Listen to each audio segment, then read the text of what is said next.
Jadi kita tengok lagi satu kisah yang mana kisah para sahabat.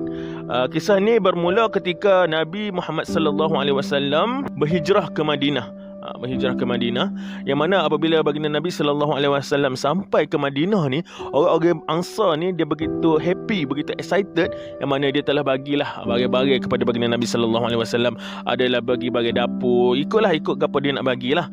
Jadi ada seorang wanita nama dia Ummu Sulaim. Ummu Sulaim ni dia tahu baginda Nabi sallallahu alaihi wasallam baru sapa di Madinah ni, jadi dia balik ke rumah dia untuk carilah bagai-bagai yang dia nak hadiahkan kepada baginda Nabi sallallahu alaihi wasallam. Jadi dia tengok dia dapur dia, periuk pun ada saw. Kalau kita tengok pemaidani pun ada saw. Semua benda ada satu-satu. Maksudnya kalau dia bagi, maksudnya tak ada lah untuk dia. Jadi dia tengok sekeliling, perhati, kata gapo nak bagi pada baginda Nabi sallallahu alaihi wasallam ni. Jadi dia ternampak kedua orang anak dia duduk di ruang tamu masa itu, nama Barra' bin Malik dan juga Anas bin Malik.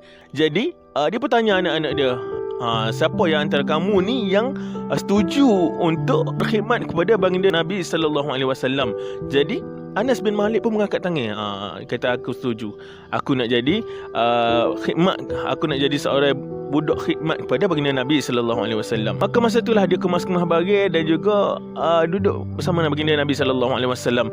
Yang mana kalau kita tengok di sini, masa tu umur Anas bin Malik ni dalam umur 9 tahun. Maksudnya dalam darjah 3 lah, dalam darjah 3. Dan pada ketika tu kecil lagi lah, kecil lagi. Yang mana macam mana dia ni boleh setuju dengan ibu dia? Maksudnya ibu dia ni nak letakkan dia ni bersama baginda Nabi sallallahu alaihi wasallam, sedangkan baginda Nabi baru sapa ketika itu. Jadi kita tengok salah silah kenapa anak-anak pada zaman itu begitu suka dan begitu teruja untuk duduk bersama baginda Nabi sallallahu alaihi wasallam. Maksudnya berkhidmatlah, maksudnya bekerja di bawah Nabi sallallahu alaihi wasallam. Jadi kalau kita tengok sebenarnya Ummu Sulaim ni dia telah didik anak-anak dia ni, maksudnya dia sama-sama menceritakan tentang kehebatan Nabi, dia ceritakan tentang hebatnya sifat akhlak Nabi, dia cerita tentang kemuliaan Nabi. Maksudnya sebab pada ketika itu sebenarnya masa Nabi Muhammad sallallahu alaihi wasallam sapa ke Madinah ni, telah ramai orang yang Islam di Madinah. Dikatakan fakta bahawa dalam 500 lebih orang yang Islam di Madinah lah. Maksudnya masa Nabi duduk di Mekah, telah ada orang Ansar yang pergi ke masa tu di Aqabah, yang mana menerima dakwah Nabi di Aqabah. Dan Nabi telah mengutuskan 2 orang sahabat untuk ke Madinah masa tu. Orang Madinah ketika itu telah menerima Islam dan tahu pasal kewujudan baginda Nabi sallallahu alaihi wasallam. Jadi di situlah para ibu bapa di zaman itu menceritakan tentang kehebatan orang alim ni lah. Alim dari segi ilmu dia dan alim dari segi akhlak dia. Maksudnya baginda Nabi sallallahu alaihi wasallam lah. Jadi sebab kita kata ada pendapat daripada ulama kata orang yang alim tapi tidak ada akhlak ni seperti iblis lah. Yang mana iblis ni kalau kira alim, dia ni berbanding para malaikat dia lebih alim lah. Tetapi disebabkan dia ni tak ada akhlak, di situlah kecelakaan sifat dia tu lah. Jadi excitednya Anas bin Malik ni disebabkan dia telah dididik. Maksudnya dia ni telah dididik oleh ibu dia untuk merindui baginda Nabi sallallahu alaihi wasallam.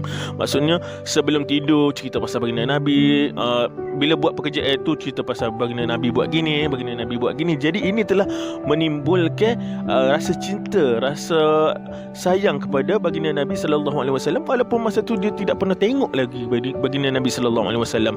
Jadi apa kita boleh ambil sini, ibu bapa kita pada zaman ini seharusnya banyakkan bercerita kepada anak-anak tentang para alim ulama, maksudnya para habaib, kenalkan dengan sirah-sirah sahabat-sahabat, sirah-sirah rasul-rasul. Jadi ini yang sepatutnya ditanam dalam jiwa anak kita untuk pembentukan akhlak yang lebih baik lah. Bukan kita kata didikan, bukan saya nak katalah kebanyakan didikan lah ni adalah didikan daripada hiburan ataupun cerita-cerita yang melalaikan. Jadi apa salahnya ibu bapa ni ambil iktibar untuk ceritakan tentang kehebatan waliullah ni. Jadi Ummu Sulaim ni bawa adalah Anas bin Malik ni, dia bawa pakaian-pakaian semua kira tinggalkan baginda Nabi sallallahu alaihi wasallam. Dia kata, "Wahai Rasulullah, aku ni tak ada apa nak bagi padamu, sudikah mu terima budak ni sebagai khidmat padamu lah. Maksudnya aku letakkan anak aku ni untuk berkhidmat padamu. Kita orang lain bagi-bagi, dia bagi anak tu dia.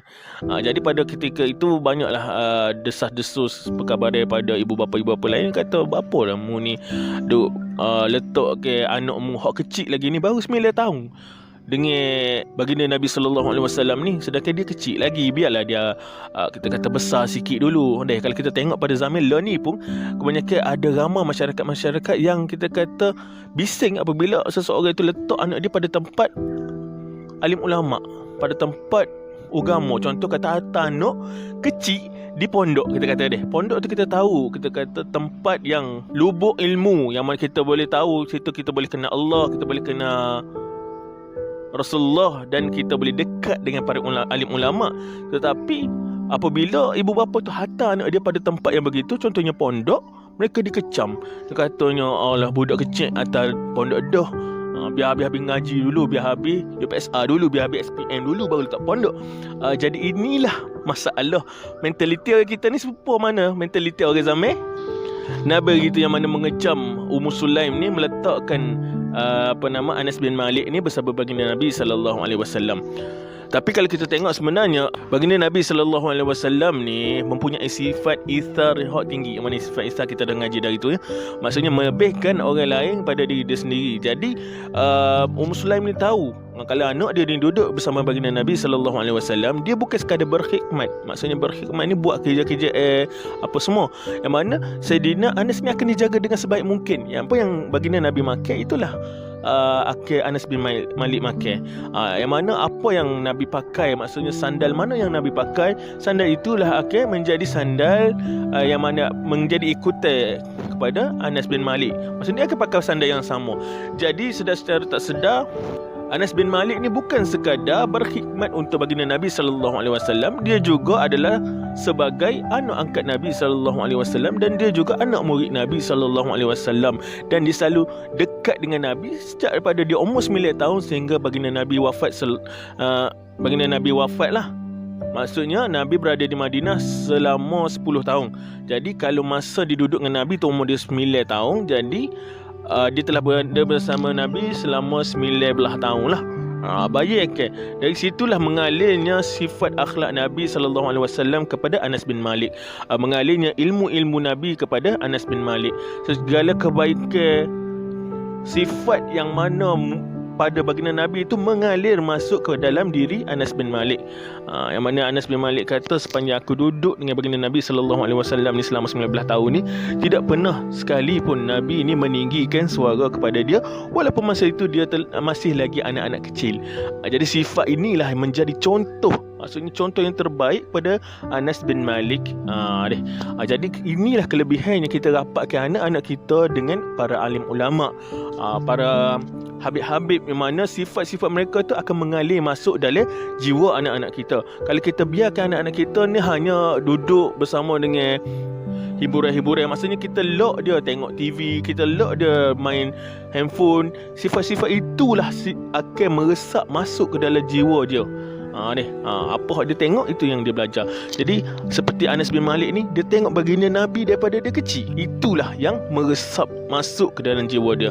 Dan Nabi sallallahu alaihi wasallam ni ada doa khusus lah untuk Anas bin Malik. Apabila ibu dia hantar Anas bin Malik ni pada baginda Nabi, masya-Allah, baginda Nabi rasa paknya seorang ibu yang bergelar Ummu Sulaim ni. Jadi ibu-ibu di luar sana, sepatutnya Ummu Sulaim ni kita boleh jadikan sebagai contoh ibu yang terbaik yang meletakkan anak dia pada tempat yang terbaik. Jadi baginda Nabi sallallahu alaihi wasallam ni menitipkan satu doa yang khusus untuk Anas bin Malik, yang mana doa ni boleh kita bacakan juga kepada anak-anak kita lah. Yang mana doanya berbunyi, Allahumma akthir malahu wa waladahu wa atil umrahu akhilhul jannah. Nabi bagi 4 perkara. Maksudnya Nabi minta 4 perkara pada Allah Subhanahu taala. Allahumma akthir, ya Allah perbanyakkanlah malahu, hartanya, harta Anas bin Malik, wa waladahu, dan anak-anaknya, anak-anak Anas bin Malik, wa atil umrahu, dan panjangkanlah umurnya, wa adkhilhu jannah, dan masukkanlah dia ni di dalam syurga. Jadi kalau kita tengok Sayyidina Anas bin Malik ni, pada akhir hayat dia tu, dia ni adalah orang yang paling kaya di kota Basrah masa tu, berkat doa Nabi sallallahu alaihi wasallam ni. Dan pada ketika tu umur dia melebihi 90 tahun. Dan juga dikatakan anak dia ni melebihi 90 orang. Masya Allah, kita tak tahulah berapa umur dia. Tapi hebatnya doa Nabi SAW ni, anak dia lebih pada 90 orang.